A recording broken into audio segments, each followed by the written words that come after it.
salvación para todo aquel que cree y espera en Él. En Marcos 5, si abres tu Biblia, en Marcos 5, al final casi del capítulo, bueno, desde el veintitantos empieza y concluye en el 41, te vas a encontrar ahí esta historia donde, como es común en la Biblia, los actores principales, el Padre, el Hijo, el Espíritu Santo, pero también, obviamente, el hombre ahí, y un problema que resolver, del cual el hombre se sale de sus manos tratar de resolverlo. Incluso si quiera intentarlo, no puede resolverlo porque se trata de una vida.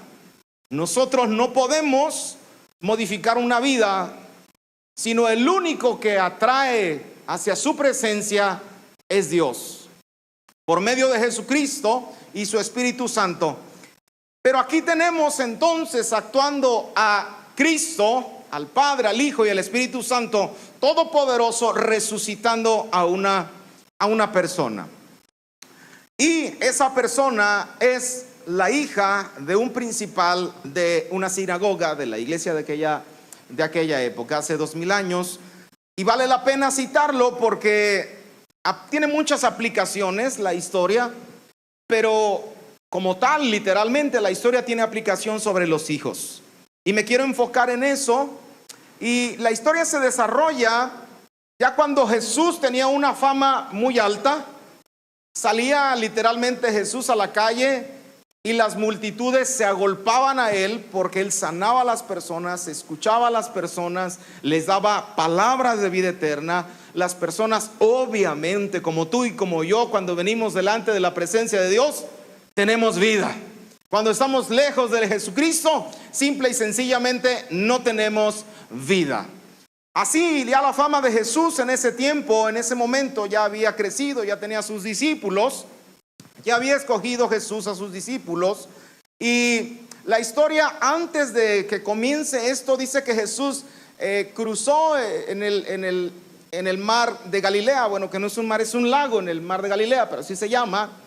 Él desarrolla su ministerio del lado de los judíos, pero dice la palabra que cruza al lado de los gadarenos, cruza el mar, agarra una barca, cruza, y ahí es donde sana al endemoniado gadareno. Después de estar en aquel lugar, regresa nuevamente a la región de Galilea, y regresando, curiosamente, dice que se le agolpa otra vez las personas. Tal era la fama de Jesús ya en ese momento, que para Jesús hablarles la palabra de Dios ya no podía estar en un lugar fijo. De hecho, se paraba en el mar, en algunas ocasiones se paraba a la orilla del mar, en algunas ocasiones se subía a una barca, y estando en la barca, dice la palabra que les hablaba, que les predicaba la palabra. En ese contexto es que sucede esta historia, ya cuando Jesús es famoso, ya cuando Jesús tiene un estatus, tiene un reconocimiento como alguien que es enviado de Dios. Algunos ya creen que es el Hijo de Dios, otros claro que no, y algunos solamente buscaban el milagro. Entonces en Marcos 3 del 21 al 24 y después, perdón, Marcos 5 del 21 al 24 y luego me brinco del 35 al 42, está la historia. Necesito leerla completa, pon atención porque nos vamos a estar regresando a algunos versículos. Dice Marcos 5:21, pasando otra vez Jesús en una barca a la otra orilla, regresó a Galilea, se reunió alrededor de él una gran multitud y él estaba junto al mar. Y vino uno de los principales de la sinagoga, aquí está el primer actor, uno de los principales de la sinagoga, un líder pues, llamado Jairo, y luego que le vio, se postró a sus pies. ¿Qué hizo Jairo? Se postró a sus pies, hubo humillación. 23, y le rogaba mucho, diciendo, mi hija está agonizando, ven y pon las manos sobre ella para que sea salva, y tenía la certeza Jairo, ¿y qué? Y vivirá. pon sus manos sobre ella para que sea salva, y de seguro Jesús, yo creo que vivirá. Verso 24. Fue pues con él Jesús a su casa, porque lo invita a su casa, y le seguía la gran multitud y le apretaban. Ya después de ese verso, de en adelante del 25 hasta el 34, se cruza otra historia. Mientras Jesús iba con Jairo y sus discípulos y la multitud que le apretaba a la casa de Jairo, ahí es donde sucede también otro milagro increíble, impresionante de amor, en el que Jesús sana a la mujer con flujo de sangre, que hacía 12 años que tenía flujo de sangre. De hecho, el título en la Reina Valera, en respecto a esta historia, no divide las historias, no dice primero la hija de Jairo y después el flujo de sangre, no les da un título a las dos historias, sino que las pone en un mismo título. Dice la sanidad de la mujer del flujo de sangre y la hija de Jairo. Así menciona la Biblia, y es curioso porque las dos tienen características similares, como que Dios nos quiere mostrar algo respecto de las dos historias. La hija de Jairo, por un lado, dice que tenía 12 años, 12 añitos tenía la niña, y por un lado también la mujer con flujo de sangre tenía 12 años que padecía esta enfermedad y que había gastado todo y nadie le había podido, ningún médico le había podido sanar. Por otro lado, Jairo y la mujer de flujo de sangre, ambos demostraron y mantuvieron su fe y fueron insistentes y esperaron a que Jesús pasara por allí y aprovecharon la oportunidad para que Jesús les sanara. Tiene similitudes de algún modo técnicas o de fe, pero las tiene. Ya pasando la historia de la mujer con flujo de sangre que fue sanada, en el verso 35 vuelve a la historia. Y dice, mientras él aún hablaba, vinieron de casa del principal de la sinagoga diciendo, tu hija ha muerto, tu hija ha muerto. Le dijeron al papá, ¿para qué molestas más al maestro, a Jesús? 36. Pero Jesús, luego que oyó lo que se decía, dijo al principal de la sinagoga, Jairo, no temas, cree solamente. No temas, sino cree solamente. Y no permitió que le siguiese nadie sino Pedro, Jacobo y Juan, hermanos de Jacobo. Y en el 38, y vino a casa del principal de la sinagoga, entró a su casa y vio el alboroto y a los que lloraban y lamentaban mucho. 39. Y entrando les dijo, ¿por qué alborotan y lloran tanto? La niña no está muerta, sino duerme. La niña no está muerta, sino duerme. En el verso 40, y se burlaron de él, mas él, escuchando, echando fuera a todos, tomó al papá y a la mamá y a la niña y a los que estaban con él y entró donde estaba la niña. 41. Y tomando la mano de la niña, tomando la manita de la niña, ella en cama, le dijo, literalmente en español, es Talita Kumi. Esto es arameo, Talita Kumi, así se pronuncia en español ese arameo, que traducida es, niña, a ti te digo, levántate.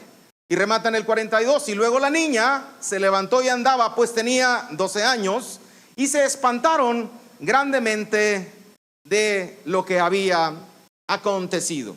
¿Cuántos les dan gracias a Dios porque existe la posibilidad de que exista un milagro en nuestra vida mientras Jesús está presente? Eso marca una diferencia entre ser cristiano y no ser cristiano. Que tú y yo tenemos esperanza, tenemos posibilidad de que Jesús haga algo en nuestra vida. En resumen, la historia se trata, Jairo, un papá que tiene a su hija principal de la sinagoga, a su hija moribunda, viene corriendo a Jesús para interceder y lo invita a su casa. Jesús accede a ir con Jairo a su casa, y mientras iba camino, la mujer de flujo de sangre le toca, es sanada, se entretiene un ratito Jesús allí, y mientras sucedía esta historia, vienen, le avisan a Jairo, sabes que ya no molestes al maestro, tu hija murió. Y después de eso, Jesús le pide que no pierda la fe. Ya no había nada que hacer, pero Jesús aún le dice a Jairo, no pierdas la fe. Y Jesús al final, por causa de esto, resucita a la niña. Eso es en lo general el resumen. Ahora, esta misma historia aparece en el Evangelio de Lucas. Tú lo puedes checar ahí en el capítulo 8 de Lucas. Las similitudes es similar, vaya, la redundancia, es una historia muy similar. Sin embargo, Lucas tiene algunos otros detalles que Marcos no tiene. Por ejemplo, la expresión de la que habla Jesús cuando dice Talita Cumi, Lucas no la menciona en el original arameo, sino que la traduce. Por ejemplo, Lucas 8:54 dice: mas él, tomándole de la mano, clamó diciendo: muchacha, levántate. En Marcos dice Talita Cumi, pero aquí dice muchacha, levántate. Pero agrega algo en el verso 54, dice clamó. ¿Qué hizo Jesús? Clamó. Es un dato que no viene en Marcos, pero es importante cuando leas la Biblia. Trata de buscar paralelismos de historias porque enriquecen mucho. Y esto es importante porque también cuando resucita a Lázaro Jesús, cuando en el Evangelio de Juan capítulo 8, no llega con Lázaro cuando está Lázaro ya en la tumba y no dice Lázaro, levántate. Así dice en el versículo 43 del capítulo 11 de Juan. No le dice Lázaro, levántate. Dice una cosa un poquito diferente.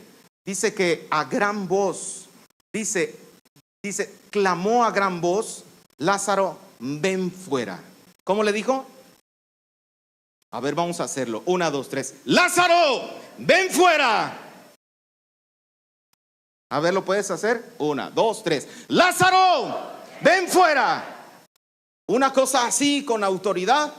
El Espíritu Santo se mueve, resucita a Lázaro. Bueno, una cosa así parecida sucede con la niña. Cuando dice la expresión Talita Cumi, en realidad Lucas la marca como que clamó también, llamando a la niña que ya estaba muerta. Básicamente le dice a la niña, le toma la manita y le dice: muchachita, niña, levántate. Con expresión, con autoridad. No como pidiendo permiso, sino como dando una orden. Entonces, la pronunciación quizá no interese mucho, pero a mí esta expresión me gusta mucho. He platicado con mi esposa y le digo, en el arameo se escucha muy bonito. En realidad se pronuncia algo así, talitza cum, como que la U apenita se escucha. Entonces, cuando Jesús se acerca a ella, le dice algo así, talitza cum, le dice: muchachita, levántate. Porque eso es lo que significa. Talita es hablarle a una niña como la muchachita que tenemos aquí, o al joven, hablarle a una muchachita. Talitza cumi, cumi es levántate. Entonces, es importante mencionarlo porque, hermano, Jesús tiene autoridad en el cielo y en la tierra. Jesús tiene autoridad entre los vivos y entre los que duermen. Cuando la Biblia utiliza la palabra duermen, tiene que ver con aquellos cristianos que murieron. Sí murieron, pero murieron en Cristo. Cuando la Biblia habla sobre alguien que está durmiendo, se refiere a una persona que es hijo de Dios y que tiene esperanza. Ok, ahora, si bien la Biblia en el Génesis puedes encontrar en el capítulo 3 claramente cómo el Señor nos saca del huerto del Edén con la intención de que no vivamos eternamente en la forma en la que estábamos originalmente. A veces un poquito complicado, pero me vas a entender. Cuando Adán y Eva pecan, ellos, dice la palabra, que los saca del huerto del Edén para que no estén al alcance del árbol de la vida. Dice la palabra, para que no extiendan su mano y toman y coman y vivan para siempre. Así dice en el Génesis. O sea que la intención de Dios para ti y para mí después de haber pecado es que saliéramos del huerto del Edén para que muriéramos. Pero no solo quedarnos ahí, sino para que resucitásemos juntamente con Cristo. Hay un misterio y toda una enseñanza al respecto, pero nos quedamos con esto. El plan de Dios tiene que ver con que tú mueras, pero resucites en Cristo, para que tengas vida en Cristo, ya no en ti. Entonces se quedan dos cosas aquí. ¿Por qué? ¿Por qué entonces a Dios de repente empieza a resucitar a algunas personas? A ver, tú y yo vamos a morir un día, eso es ley. Vamos a morir en la forma en la que estamos, vamos a morir un día. Porque la intención de Dios es que resucitemos en gloria. Porque la intención de Dios es que seamos revestidos de justicia. Para que esta inmortalidad se vista de mortalidad, dice Pablo. Ese es el plan de Dios. ¿Por qué entonces vemos a Jesús y a Dios en el Antiguo Testamento resucitando también personas? Jesús resucita a Lázaro, Jesús resucita a la niña, Jesús resucita también al hijo de una viuda que venía en una procesión y detiene la procesión y resucita al muchacho y se lo entrega a su madre. Y yo he visto dos cosas fundamentales al respecto. El hermano Jesús conoce nuestra necesidad, punto número uno, y tiene los oídos abiertos a nuestro clamor. Ok, tiene los oídos abiertos a nuestro clamor. Punto número dos, Él es la resurrección ¿y qué? Y la vida. Y que aunque estés muerto, vivirás. Él es la resurrección y la vida. Y el que cree en Jesús, aunque esté muerto, vivirá. Él te quiere enseñar, nos quiere enseñar Jesús, que Él tiene control en la vida, pero que también tiene control en la muerte. Él tiene control de que tú mueres un día, tú tienes un lugar en el cielo al lado de la presencia de nuestro papá. Tenemos esa garantía. Por eso Jesús nos deja estas expresiones, estos actos formidables, milagrosos, maravillosos. Hay otros más al respecto. Por ejemplo, en Mateo 27, cuando Jesús es crucificado, y dice en el 27, 51, 53, he aquí, el velo del templo se rasgó en dos, de arriba para abajo. Y la tierra tembló y las rocas se partieron. Y se abrieron los sepulcros y muchos cuerpos de santos que habían dormido se levantaron. ¿Qué le pasó? O sea, literalmente el panteón está fuera de la ciudad de Jerusalén, de la antigua ciudad, está fuera. Pero cuando Jesús fue crucificado, cuando Jesús murió, dice que los sepulcros se abrieron y los santos que habían muerto, algunos, no todos, pero muchos, que se levantan. Y en el versículo 53 dice, y saliendo de los sepulcros después de la resurrección de Él, vinieron a la santa ciudad y aparecieron a muchos. ¿Te imaginas? O sea, increíble. ¿Por qué? Porque Él es la resurrección y la vida. Porque aquellos que mueren en Cristo, creyendo que tienen una esperanza en Jesucristo, van a ser levantados cuando Jesús vuelva nuevamente. Con estas resurrecciones nos deja en claro que nuestra vida eterna, hermano, está segura.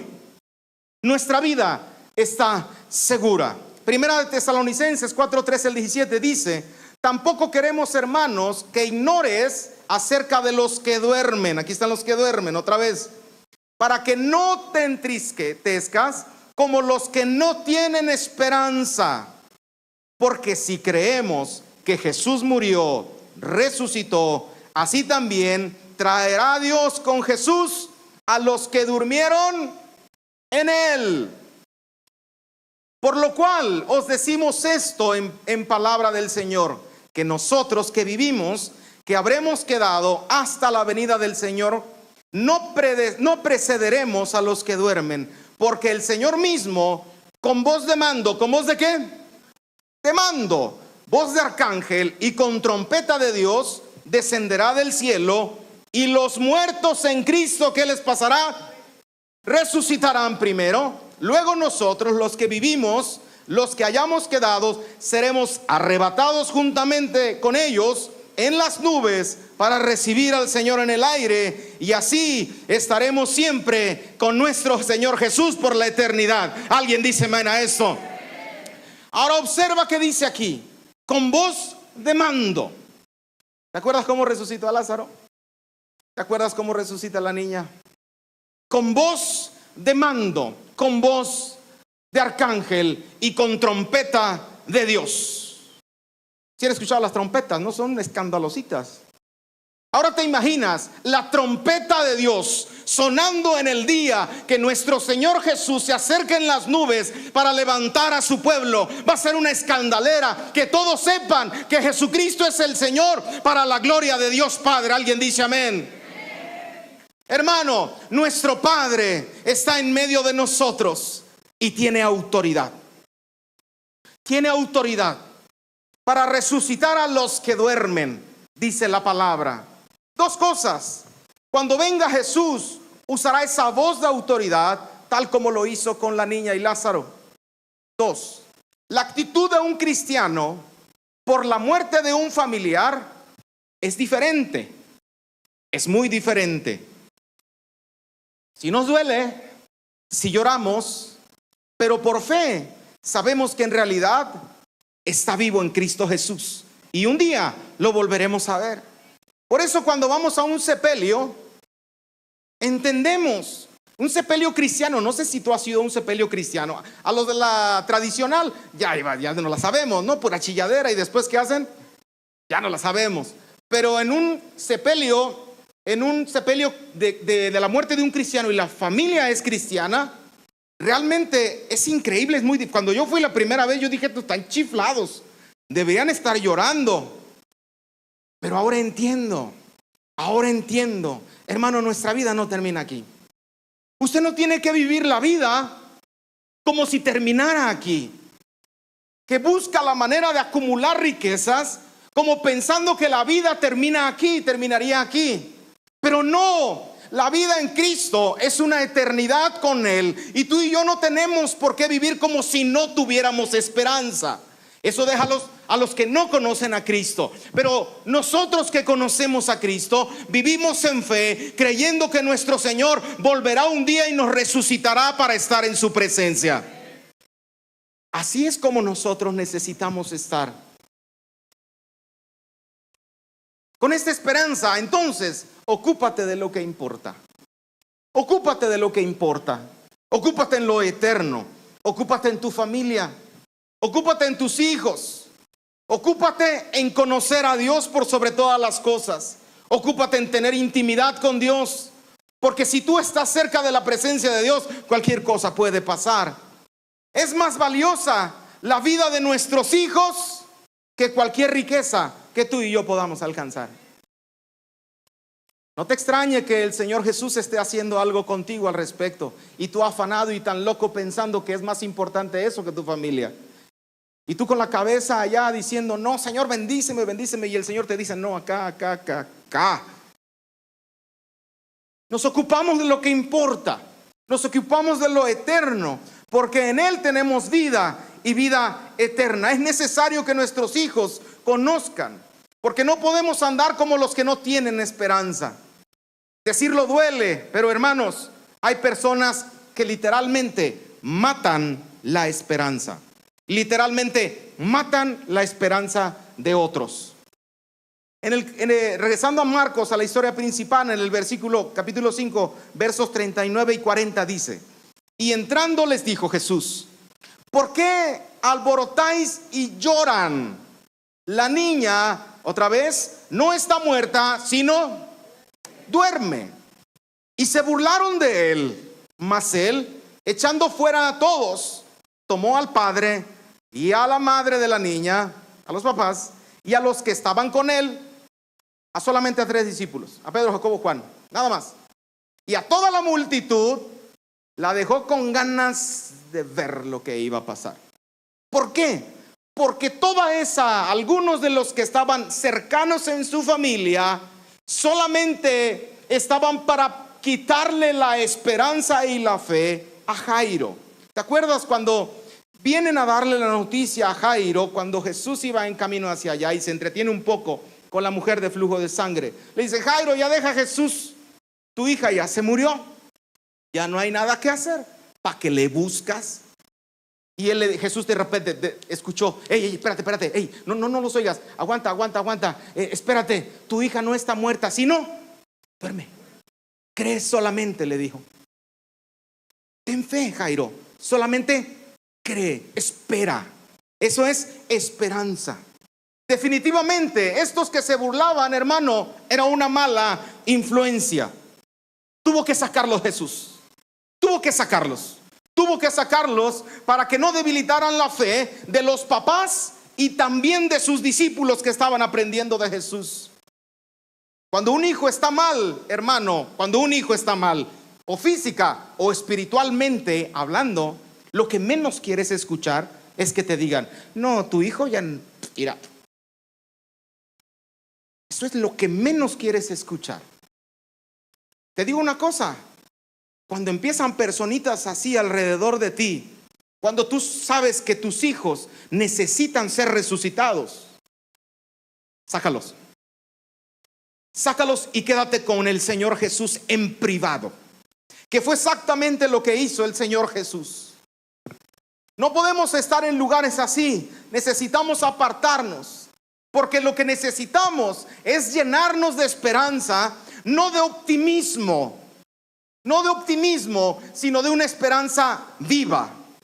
Entonces, al escuchar a Jairo que su hija había muerto, Jesús sostiene la fe de Jairo. Es importantísimo.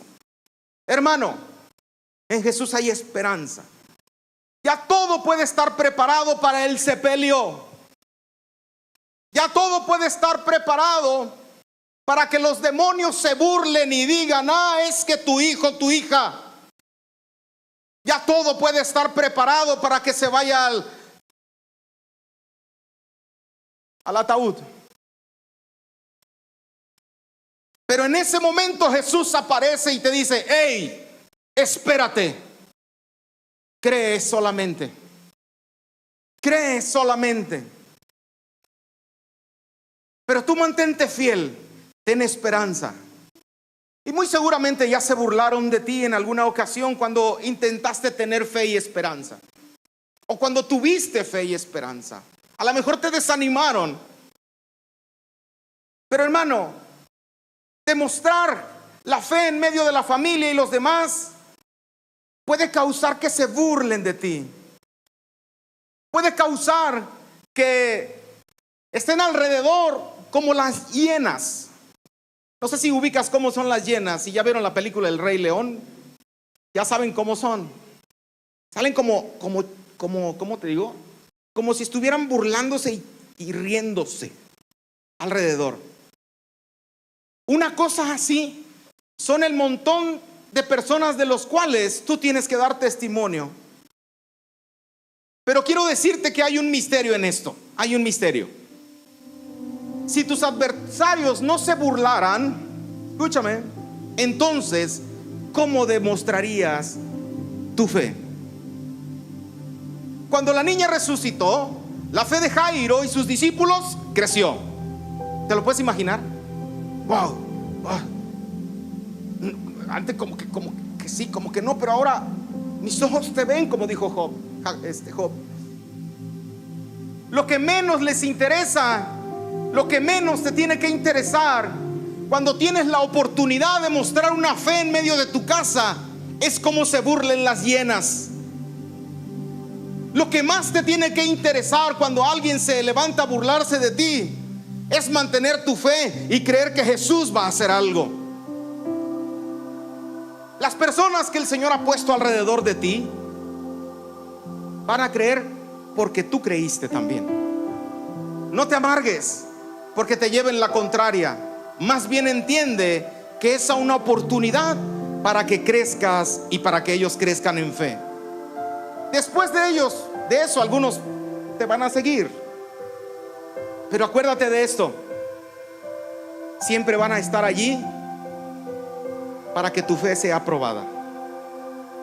Cuando se presente la oportunidad, hermano, sé valiente. Levántate ahí en medio y glorifica al Señor en medio de tu casa. Si los demás no quieren, tú sí glorifícalo. Si la familia dice: no, yo no creo, ya no hay posibilidad, ¿para qué haces eso? Mejor vente, vamos a agarrarnos a chillar toda la noche. Hay personas que se la pasan meses llorando algo. Tú levántate y empieza a decir: solamente cree en el Señor Jesús. Jesús le dijo: ¿qué no te he dicho? Que si crees verás la gloria de Dios. Es importante, hermanos, que nosotros nos llenemos de esa valentía cuando tenemos la oportunidad, porque Jesús dijo: porque el que se avergüence de mí y de mis palabras en esta generación adúltera y pecadora. Hermanos, estamos viviendo una generación así, y peor que aquella época. El Hijo del Hombre se avergonzará también de él cuando venga en la gloria de su Padre con los santos ángeles. A Jairo no le importó demostrar su fe siendo uno de los principales. ¿Te lo imaginas? ¿Cómo vas a demostrar tu fe en Jesús si no tienes la oportunidad de hacerlo? Así es que déjalos. Si empiezan de repente a agarrar y burlarse cuando tú estás teniendo fe, déjalos. Déjalos. Tú sigue creyendo contra esperanza. Tú sigue creyendo aunque no haya posibilidad. Y historias como esta, hermano, me recuerda que somos totalmente insuficientes. Nada podemos hacer con un hijo moribundo, física o espiritualmente hablando. El viejo hombre quiere arreglárselas por sí mismo, pero el nuevo hombre en Cristo, debe aprender que sin Dios nada somos. Será común que Dios nos lleve al límite y más allá del límite para quitar toda posibilidad de autosuficiencia. Nada podrás ganar, hermano, en ese lugar cuando te lleva en una circunstancia difícil. Nada podrás alcanzar. Cuando lleguen esos extremos donde no sabemos qué hacer, recuerda que el Señor aún tiene misericordia. Aquí había dos actitudes fundamentales, dos. Uno, había una bola de incrédulos. Se burlaban, dice, se burlaban. Dos, había otros que no tenían esperanza, que se la pasaban en la iglesia, porque este era principal de la sinagoga. De seguro estaba lleno de ellos, pero no tenían esperanza. Lloraban, se lamentaban, alborotaban, hacían que los demás perdieran la fe. Hermano, hay una línea muy fina entre tener esperanza y haberla perdido. Hay que poner a prueba nuestro corazón. Quizá ya no estés en esperanza, si quizá ya no estás esperando en fe, quizá perdiste la esperanza. Y mira, aquí, mírame acá, mírame. El corazón es engañoso. El corazón es engañoso. Quizá tu fe y esperanza ya murieron hace un tiempo. Quizá ya murieron. Se convirtió en incredulidad y en un religiosismo. Por vergüenza has dicho que esperas, pero en el fondo del corazón solamente estás subsistiendo. Primera de Pedro 3:5. Primera de Pedro 1:3, perdón. Bendito el Dios y Padre de nuestro Señor Jesucristo, que según su gran misericordia, según su gran ¿qué? Misericordia, nos hizo renacer para una esperanza viva. Para una esperanza viva, por la resurrección de Jesucristo de los muertos. Jairo estaba desesperado y le rogó a Jesús que fuera a su casa. No alcanzó a llegar a tiempo Jesús. La niña murió. Aquí hay un principio que resalta, hermano. Si tu esperanza es viva, Cristo se hará presente y algo poderoso va a pasar con nuestros hijos. Algo poderoso va a pasar en nuestra familia. Aquellos que esperan en Dios y verdaderamente tienen esperanza van a ver la gloria de Dios manifestada en sus hijos. Esto es un principio y es una realidad. ¿Alguien dice amén? Pareciera que a Jesús se le hizo tarde, hermanos, pero no se le hizo tarde. Si se te acaba el tiempo, en Dios no existe el tiempo. Nosotros flaqueamos, pero Él es todopoderoso. Si a ti te faltan fuerzas, al Señor no le faltan fuerzas. Pablo dice de Abraham en Romanos 4:18: Abraham creyó en esperanza contra esperanza, en esperanza contra esperanza, para llegar a ser padre de muchas gentes. Conforme a lo que se había dicho, así será tu descendencia. ¿Cuántos creen en este lugar que su descendencia será para la gloria de Dios? Levante su mano ahí. ¿Qué es esto de esperanza contra esperanza? Esperanza contra esperanza es cuando ya no existe posibilidad para creer que es posible. Abraham era casi de 100 años cuando le nació a Isaac. Y no solo eso, de 100 años. Y Sara estéril. Pues ¿de dónde voy a tener esperanza? Pero si Jesús te da una promesa en su palabra, hermano, hay esperanza. Se pudiera traducir de otra manera ese versículo: cuando no hay motivos para tener esperanza, Abraham siguió esperando. ¿Estamos aquí? Cuando no hay motivos para tener esperanza, usted tiene que seguir esperando. Tiene que seguir esperando. Tiene que esperar la victoria de Dios. Tiene que seguir esperando que un día el Señor va a hacer una obra poderosa en sus hijos. Usted tiene que seguir esperando, porque todo aquel que espera verá la gloria de Dios, sin importar lo que esté pasando. Si el chamaco se salió de la casa, si se metió a las drogas, si anda en prostitución, sea lo que sea, usted tiene que seguir esperando, porque en el Señor hay posibilidad. ¿Alguien puede decir amén?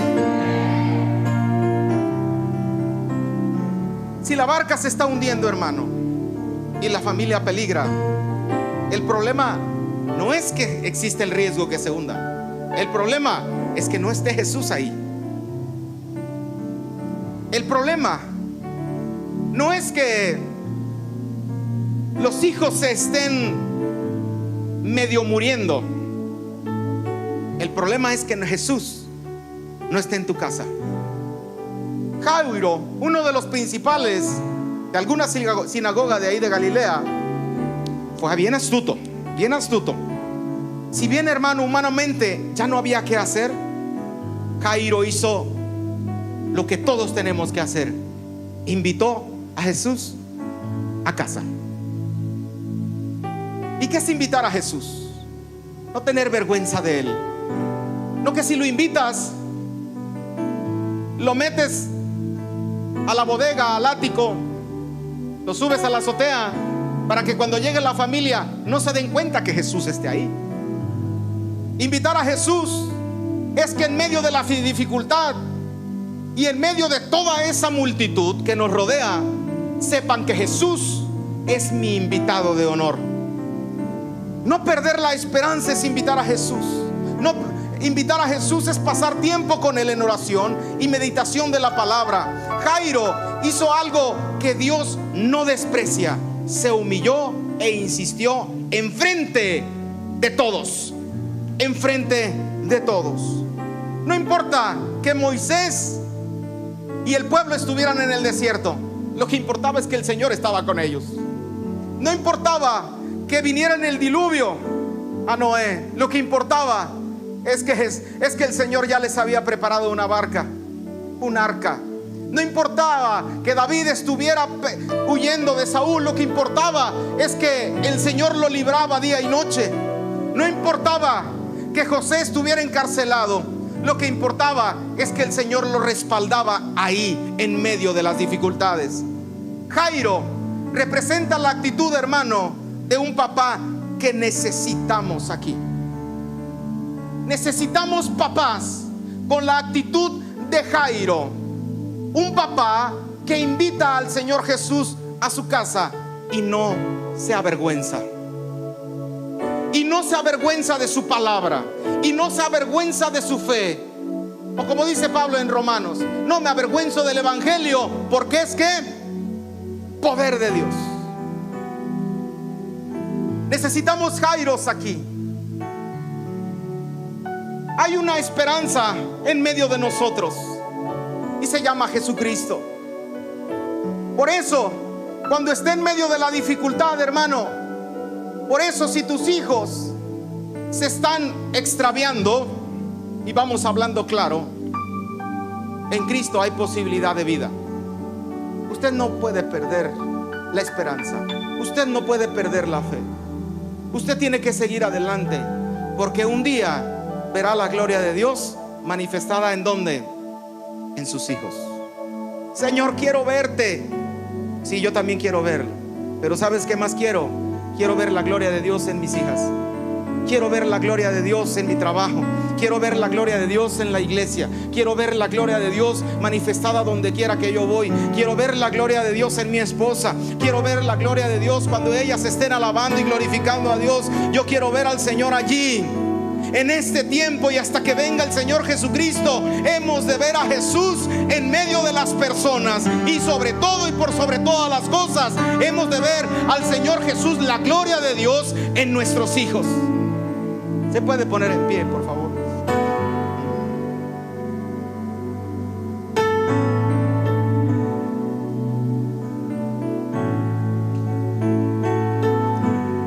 Talitzakum. Muchachita, le dijo, tomándolo de la mano, muchachita, levántate. O como dice Lucas, muchachita, levántate. Muchachita, en Marcos traducido, dice, yo te digo, levántate. Cierra tus ojos allí. Padre, en el nombre de Jesús, en el nombre de Cristo, Señor, te invito a mi casa. Te invito a mi casa. Si los demás no quieren saber de ti, yo no me avergüenzo de ti. Yo no me avergüenzo de ti. Mi necesidad de ti es en extremo demasiado, porque mis hijos necesitan de ti. Mira, ya viste a mis hijos, Señor, casi moribundos, e incluso ya me dieron la noticia que están literalmente muertos en su alma. Pero Jesús, ven a la casa, Jesús. Ven, no le hace.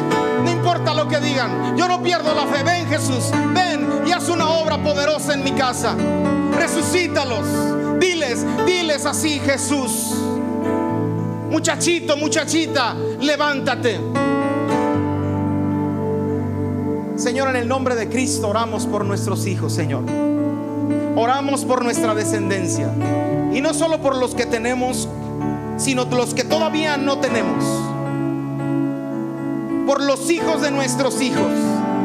Señor, bendigo mi descendencia hasta la tercera y cuarta generación. Que te glorifiquen. Yo quiero ver tu gloria en ellos. Yo quiero ver tu gloria en ellos, papá. En el nombre de Cristo Jesús. Y todos decimos amén. Dale un fuerte aplauso al Señor.